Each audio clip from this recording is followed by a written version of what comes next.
Es su derecho a seguirlo haciendo. Lo que está en juego. Exa FM y Democracia AM. Encarnamos la libertad de expresión. Con periodismo crítico. 8:11. Doctor Wilfrido Lucero, muy buenos días. Mi saludo de respeto para usted. Mario Alexis González va a ser el que nos ofrezca una información sobre el límite del gasto electoral para la campaña por la consulta popular sobre los paraísos fiscales, propuesta por el señor presidente Rafael Correa, tanto para el sí como para el no. Se van a gastar cerca de $1 millón. Concretamente, unos buenos 962,000 millones. Hasta ahí le han dado límite para que se gaste el señor presidente haciendo una campaña en el caso de él por el sí, pero también por el no. Las organizaciones que deseen participar en la campaña deberán registrarse hasta 5 días después de la convocatoria, todo eso. ¿Por qué el señor presidente se introduce y para qué? Hay que hacer entender a la gente. ¿Y cómo así el señor presidente sale con esto de consultarle al público, de consultarle a la ciudadanía, doctor Lucero? Se conversan entre ciudadanos. ¿Y cómo así este presidente nos quiere consultar, incorporando una papeleta adicional en las elecciones de febrero? Quiere consultarnos sobre los paraísos fiscales, cuando lo que se dice es que la mayor parte de bribones que se han robado la plata del pueblo ecuatoriano a través de la gestión pública, ellos son los mayores usuarios de estos paraísos fiscales, para muchos hiper desconocidos, porque aquí nos tienen entretenidos con los Panama Papers. No, eso es lo menos. Los sueltos han depositado allí. Las cosas grandes, lo que seguramente se han sustraído, públicos y privados, del erario nacional, están en otros paraísos fiscales. Esto para comenzar, doctor Lucero. ¿Usted cree que el Consejo Nacional Electoral debía analizar e incorporar una papeleta más sobre esta consulta popular que quiere el señor presidente darle toda la fuerza, más que las propias elecciones, ¿no? Toda la fuerza para disimular, para generar una psicología social que crea en qué y reniegue de qué? Es decir, ¿cuál es la parte táctica, estratégica? Yo le pregunté esto, ¿a quién era? ¿A quién era? Me voy a acordar. Pero en todo caso, aquí está el doctor Wilfrido Lucero para que nos responda. Una papeleta más en los comicios del 2017, ya mismo, por la consulta de paraísos fiscales. Entonces el señor presidente aparece como un gran patriota, obviamente manejando una bandera de honorabilidad, que seguramente se la merece. No se ha oído cosas específicas en contra de él, pero sí de estamentos y de grupos, lamentablemente, que él convive con ellos, administra el país con ellos. Pero qué difícil resulta identificarlos. Es un conjunto de amigos que saben taparse las espaldas. Ahora, el presidente tiene un rasgo de buena intención con esta consulta popular, doctor Lucero. Bienvenido, muy buenos días. Buenos días, Gonzalo, y mil gracias por la invitación. Un saludo a la audiencia de esta importante emisora. Bueno, se puede dar un sinnúmero de interpretaciones. Para mí, el introducir esta pregunta en la consulta popular y en las elecciones presidenciales y de legisladores que se avecinan es indudablemente un elemento perturbador. Usted lo ha dicho ya. ¿Cómo así el presidente de la República introduce el tema de los paraísos fiscales cuando la ciudadanía está enfocada y debe seguir enfocada en el escogitamiento del primer mandatario de la nación, para que no nos ocurra lo que está pasando ahora? Un país en quiebra, un país desinstitucionalizado, un país que ha perdido sus libertades, un país que no vive en democracia, un país sojuzgado por una sola persona que ha copado todos los elementos del poder. Eso no quiere el pueblo ecuatoriano, y entonces esas son las principales inquietudes que el pueblo quiere resolver en las urnas en las próximas elecciones presidenciales. Y mientras el país está centrado en estas preocupaciones, allí viene este elemento perturbador de presentar una pregunta vía consulta y en el mismo acto electoral para que el electorado se pronuncie acerca de los llamados paraísos fiscales. Yo creo que el presidente con esta actitud ha demostrado una vez más que en el fondo extraña no ser candidato a la presidencia de la República. ¿Por qué? Él no puede vivir sin estar en la tarima. Ya lo hemos constatado durante 10 años. ¿Pero qué busca ocultar? ¿Qué busca alimentar en cuanto a la credibilidad de los inocentes ciudadanos? Claro, él busca la oportunidad de estar en la tarima y de hablar a pretexto de los paraísos fiscales de todo. No crea que se va a concretar solamente hablar de los paraísos fiscales. Tribuna libre. Ya conocemos la verborrea y la demagogia, el populismo con el que se maneja el presidente. De tal manera que él tiene una conducta obsesiva e incorregible. ¿Alguna vez, doctor, usted no dijo, me parece que sí, que lo que busca el señor presidente es aminorar el tema o dirigir a otro rinconcito el tema de la corrupción que ha predominado y que se está conociendo, ha predominado en su gobierno? Claro, él quiere pues de alguna manera distraer por lo menos la importancia que le está dando la gente al tema de la corrupción en el gobierno. Este gobierno se hunde en la corrupción y no es cierto que el presidente de la República no tenga responsabilidades en ella. Él tiene responsabilidades políticas. Tenemos que acordarnos con esta oportunidad de que él pues dictó una cantidad enorme, ya ni me acuerdo cuántos decretos de emergencia. Claro. Y esos decretos de emergencia abrieron la puerta, señores. Nadie recuerda el número, de veras. Nadie recuerda el número porque, caramba, habría que acudir ya a la historia de los registros oficiales para darnos cuenta cuántos decretos de emergencia. ¿Eso qué permite? Que no haya requisitos previos para la contratación, pues, y que todo se haga a dedo. Y cuando todos los contratos y todas las decisiones se hacen a dedo, pasa esto, pues. El país se corrompe, los funcionarios y se si corrompen, el presidente dice, buscan clientes. No hubiera hecho nada si yo me sujetaba a la norma tradicional de los concursos y todo lo demás.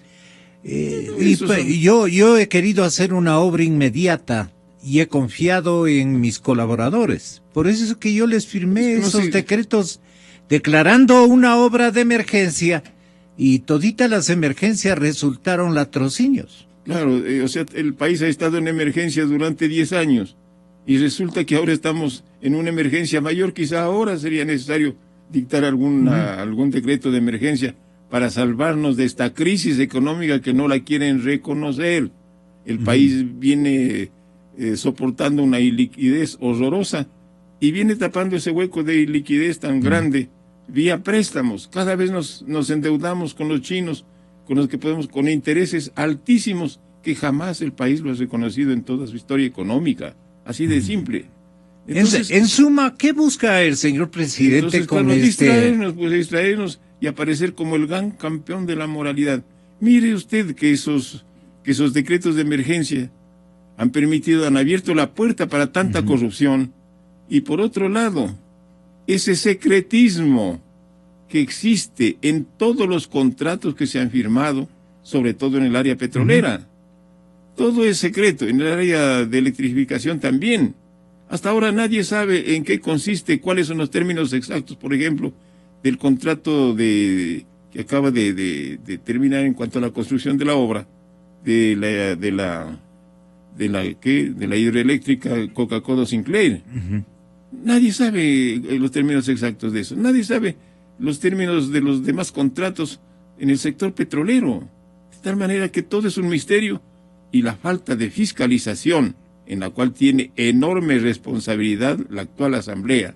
Los legisladores que forman parte de la actual Asamblea tienen una enorme responsabilidad en todos estos datos y estos hechos de corrupción que se han producido en este gobierno. De tal manera que esto es lo que ahora tratan un poco de minimizar, un poco de distraer, apareciendo como que, caramba, ellos son los campeones de la lucha contra la corrupción, y de hacer aparecer que la crisis económica no obedece al despilfarro de más de 300.000 millones de dólares de este gobierno, sino al hecho de que muchos ecuatorianos o pocos ecuatorianos han sacado dinero del Ecuador y lo han llevado a los paraísos fiscales. Entonces, claro, el argumento es que como han llevado a los paraísos fiscales y no traen ese dinero acá al Ecuador, es que se ha producido la crisis. No ha habido despilfarro, porque el gobierno, caramba, ha sido tan eficaz y usted no ha cree que cometido ningún error. El señor presidente acierta en la estratagema que va a utilizar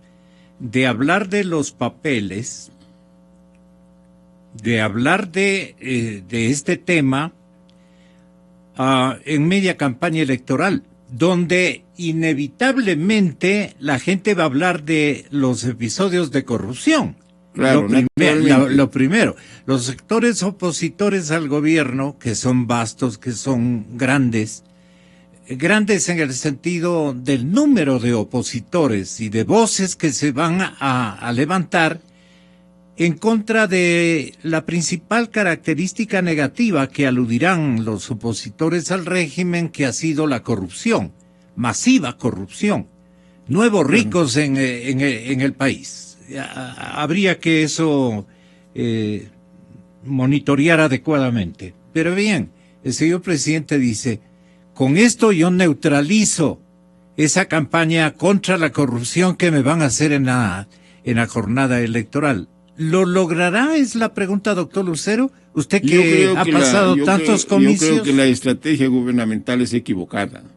Lo que pasa es que el presidente de la República no quiere aceptar que se equivoca, que comete errores a cada rato. ¿Por qué es equivocada? Sí, es equivocada porque lo acaba de señalar usted con mucha claridad. Los opositores no se van a quedar pues callados, no deben quedarse callados, no debemos quedarnos callados. Con los actos de corrupción. Claro, condenando los actos de corrupción. Pero es que él va a decir, pero si yo soy el primero que está exigiendo y comienzo por Lazo, cada vez, que tenga la bondad de transparentar lo que él tiene, especialmente, no así nomás pequeñas empresitas en Panamá, hasta tiene un banco, va a decir. Tiene un discurso dilatado para poder explotarlo. Por fortuna, pues cada vez la palabra del presidente de la República sigue devaluándose. Él no quiere aceptar que ya no puede engañar a un sinnúmero de ecuatorianos como lo hacía hasta hace buena parte de su gobierno. Porque el pueblo ecuatoriano, que no es un pueblo tonto, se da cuenta de que ha habido un permanente engaño por parte de este gobierno y por parte del presidente de la República, y por tanto no le da ahora la credibilidad que ciertamente le daba en el pasado. Eso ha cambiado sustancialmente. O sea, le dio credibilidad, le otorgó confianza y credibilidad del pueblo ecuatoriano al señor presidente y al partido de gobierno durante 8 casi 9 años. Claro. Y ahora es recién que reacciona a los 9 años. Recién que reacciona Pero esa hipótesis es suya y creo que de buena parte de los ecuatorianos claro, opositores al gobierno. Con tanta propaganda. Pero algo de bueno también debe haber tenido este gobierno, que el pueblo ecuatoriano hasta ahora es tremendamente reconocido de los favores que ha recibido de él. Vea, el pueblo se ha convencido de que el que ha gobernado, lo dije alguna vez, creo que en esta misma emisora, el que ha gobernado es el petróleo. Cuando el petróleo deja de tener el altísimo precio que tenía antes, pues el país se va a la quiebra. Y se cae el modelo se cae el modelo. O sea, eso demuestra que no era el gobierno el que estaba tomando las medidas económicas de desarrollo, de progreso, de solución de los problemas de los ecuatorianos. Era un gobierno parasitario que vivía del alto precio del petróleo y que, claro, lo despilfarraba a manos llenas, porque despilfarrar es fácil, gobernar es difícil. De tal manera que no puede seguirse engañando al pueblo diciéndole que, caramba, eran los paraísos fiscales. Seguramente lo dirán. Eran la gente que sacaba el dinero, los paraísos fiscales, la culpable de que no haya la suficiente liquidez en el Ecuador y de que no haya el progreso que necesita. Y el pueblo le va a preguntar, ¿y qué hizo usted con los 300.000 millones de dólares? Pues es una cantidad que ya casi es difícil escribirla. En el Ecuador jamás ha habido una bonanza económica como la que manejó, por fortuna para él, el presidente de la República y este gobierno. Yo le quiero hacer escuchar lo manifestado por el señor presidente en la provincia de Manabí recientemente. Habló sobre el referéndum. Y si yo me voy a involucrar en la campaña, claro, pues es una propuesta del presidente. O sea, obviamente yo voy a promocionar el sí en esa consulta para que ningún funcionario público, ni dignatario o cualquier puesto de elección popular tenga cuentas, bienes, capitales, inversiones en estos paraísos fiscales. La prensa va a querer darle la vuelta a esto, así como la oposición, diciendo que se quiere perjudicar a cierto candidato. La transitoria de la pregunta dice que se tendrá 1 año para despojarse de cualquier cuenta en el exterior. Es decir, los funcionarios públicos de carrera que tienen inversiones en paraísos fiscales tienen 1 año para desinvertir. Si algún candidato con bancos en el extranjero, en paraísos fiscales, cuenta, gana en las elecciones del 19 de febrero, tiene 1 año. No es que no puede participar, tiene 1 año para desinvertir. Así que es mentira que se está impidiendo la participación de alguien. Por el contrario, que participe. Si se lo agradecemos profundamente, alguien tiene que perder las elecciones. Entonces, y nos hace un gran bien. Entonces, no es verdad que se quiere perjudicar. Alguien tiene que perder las elecciones. Está confiadísimo el señor presidente. Este es desde otro lado de la moneda. Pero aclaremos esto. El pacto ético del señor presidente de la República, ¿qué trasfondo supone? Mira, para proponer un pacto ético, en primer lugar, por principio, uno que tiene que haber demostrado que su vida ha sido llevada, su vida pública y privada, dentro de las normas de la ética. Quien no ha practicado la ética durante los 10 años del gobierno no tiene autoridad moral ni política para preguntarle al pueblo ecuatoriano, para proponerle al pueblo ecuatoriano. Eso usted le dice al propio presidente. Pero claro, pues, esto de haber gastado los dineros... Él no tiene autoridad moral para presentar vean, no es ético, esta interrogante a la colectividad. No es ético ni moral que se haya despilfarrado tanto dinero en las sabatinas. Acuérdese usted que hasta hace poco presentaba hasta payasos ahí, cantantes. ¿Para qué? Para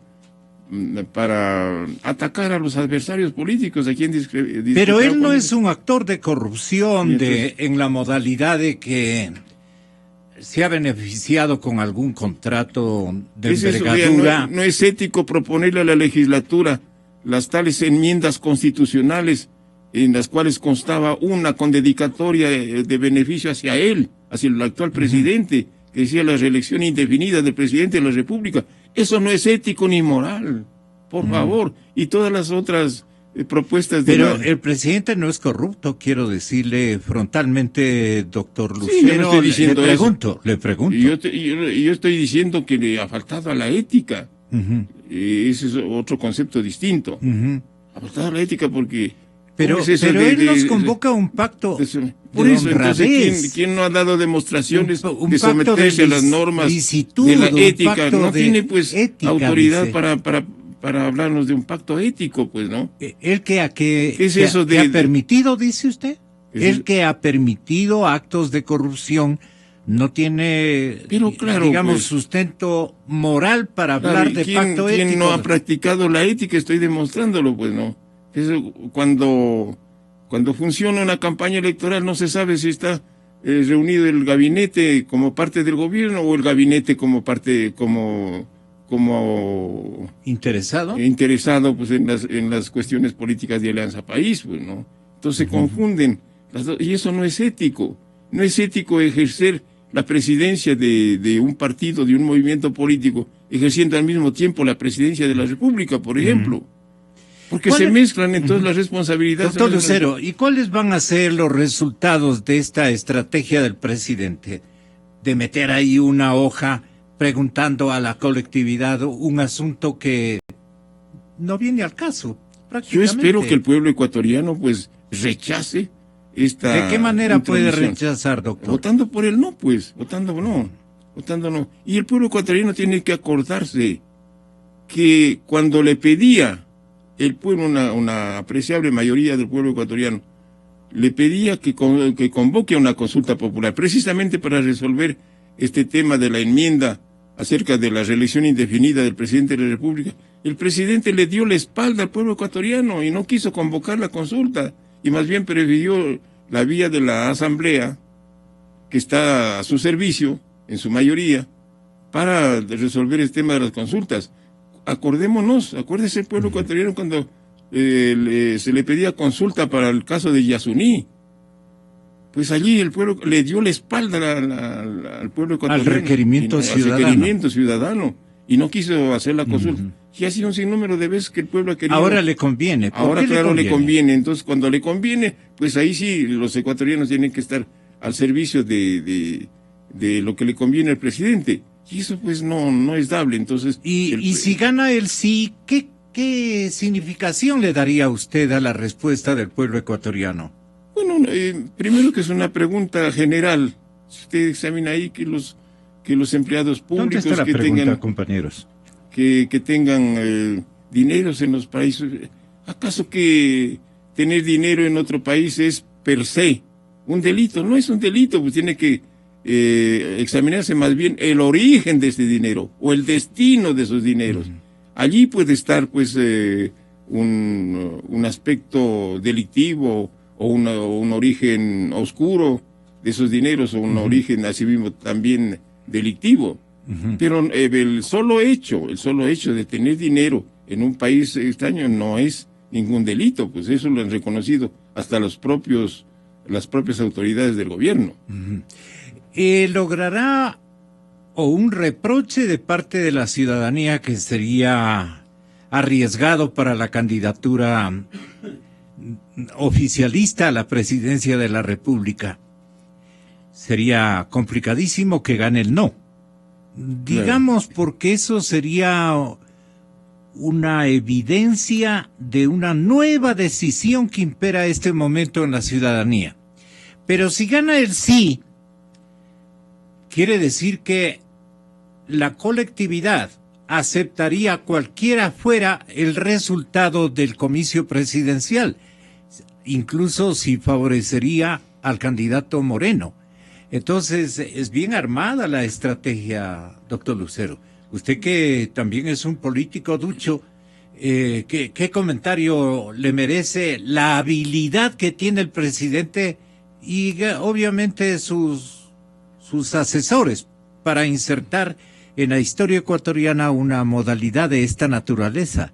Claro que es una obra maestra estratégica. Es un anzuelo ¿ya? político, pues, para tratar de buscar un respaldo hacia la propuesta que ha hecho el presidente. Y además se garantiza hacer campaña indirecta. Claro, pero allí pues no hay que ver solamente la habilidad política para hacer eso, sino también pues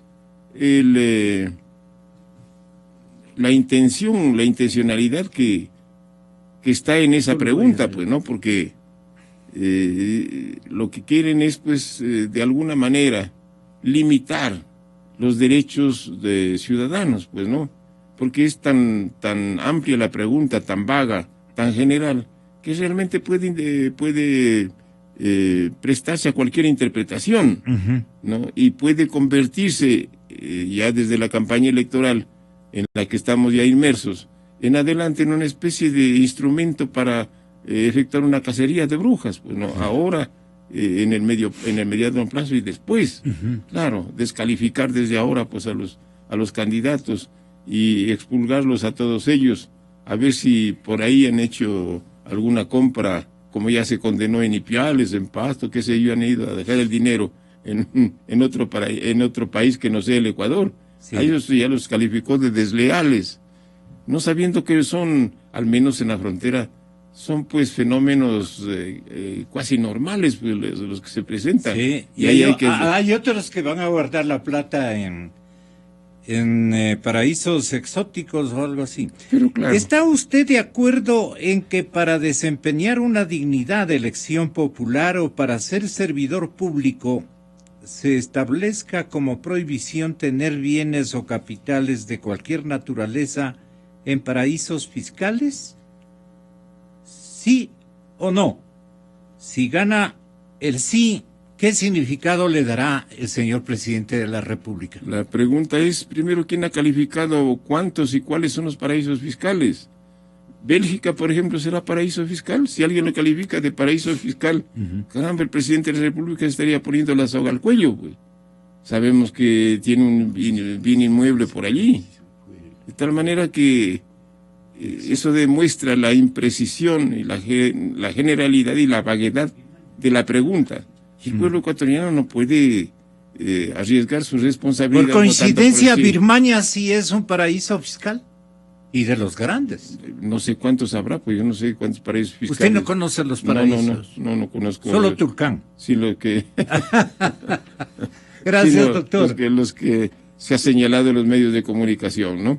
Gracias, doctor. Bueno, gracias. Hasta otro día, doctor Lucero. Viene el señor asambleísta andino. Muchísimas gracias por la gentil concurrencia.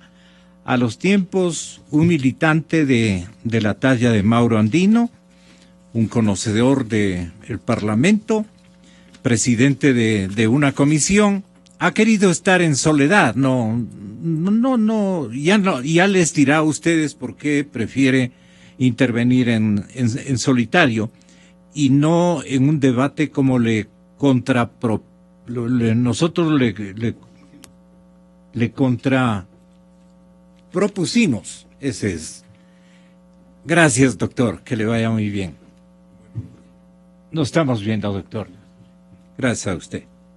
Entonces le contrapropusimos, digo yo, al doctor Mauro Andino, a ver si podía estar con Gonzalo Silva, en fin, con otros juristas, pero él nos ha dicho, y viene a nuestros estudios, doctor Andino, bienvenido, muy buenos días, encantadísimo de poderlo recibir, pero creo que tenemos en este momento unos mensajes publicitarios, pero continuamos desde luego, señoras y señores, buscando la verdad. No es solo un concurso de frecuencias, es la batalla decisiva por la libertad.